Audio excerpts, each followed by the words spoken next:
আমি কোন দলীয় নাই, কোন দলীয় পদে নাই, রাজনীতি থেকে আপনি কি কারাগার থেকে অব্যাহতি নিয়েছেন?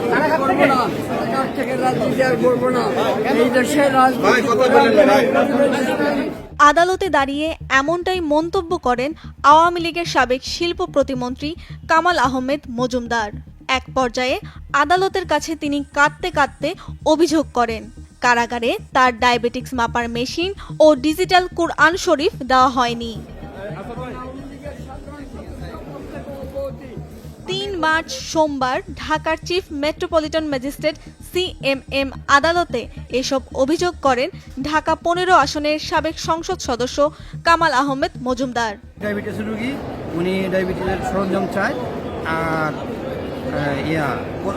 ডিজিটাল কোরআন শরীফ চায়, এটুকুই চায় ইবাদত করার জন্য। যে আমার তো কোনো কাজ নাই, আমি আর রাজনীতি ছেড়ে দেবো, আওয়ামী লীগের রাজনীতি করবো না, সদস্য পদও ছেড়ে দেবো, এটা বলে উনি এইগুলো চাচ্ছে। তারা অভিনয় ভালো করে, কান্নাকাটির এটা অভিনয় করছে। আওয়ামী লীগ সবসময় অভিনয় করতে পাকা, ওখানে অভিনয় পাকা, যখন বেরোয় মানে শুনানি শেষ তখন সে আবার ফিট।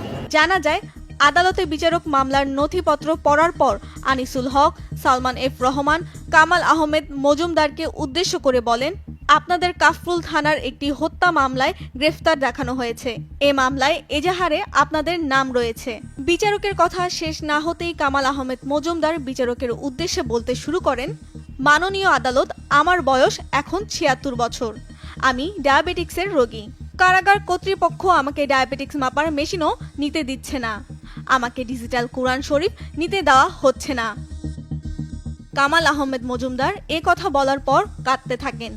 নিজের আবেগ নিয়ন্ত্রণ করে তিনি আদালতকে আরও বলেন, এই আদালতে আসার পরও আমার আইনজীবীর সঙ্গে কথা বলতে পারছি না। আমাদের আইনজীবীর সঙ্গে কথা বলতে দেওয়া হচ্ছে না। বিচারককে উদ্দেশ্য করে কামাল আহমেদ মজুমদার আরও বলেন, মাননীয় আদালত, আমি আর রাজনীতি করব না। আমি আওয়ামী লীগের সদস্য পদ থেকেও অব্যাহতি নিয়েছি। এ বিষয়ে তাকে নিয়ম অনুযায়ী আদালতে আবেদন করার কথা বলেন। গ্রেফতার দেখানোর আবেদন শেষ হলে কামাল আহমেদ মজুমদার সহ অন্যদের এজলাস কক্ষ থেকে বের করে আদালতের বারান্দায় আনা হয়। এ সময় সালমান এফ রহমান, আনিসুল হক চুপ থাকলেও কামাল আহমেদ মজুমদার সাংবাদিকদের দেখেই বলতে শুরু করেন, আমি আওয়ামী লীগের সদস্য পদ থেকেও অব্যাহতি নিয়েছি। কোন দলীয় পদে নাই, রাজনীতি থেকে কামাল আহমেদ মজুমদার টানা ১৫ বছর ঢাকা ১৫ আসনে সংসদ সদস্য ছিলেন। এছাড়া তার বিরুদ্ধে ১২ কোটি ৯৫ লাখ টাকার জ্ঞাত আয় বহির্ভূত সম্পদ অর্জনের অভিযোগ আনা হয়েছে। 10টি ব্যাংক হিসাবে ২৯৬ কোটি টাকার লেনদেনের তথ্য পেয়েছে দুদক।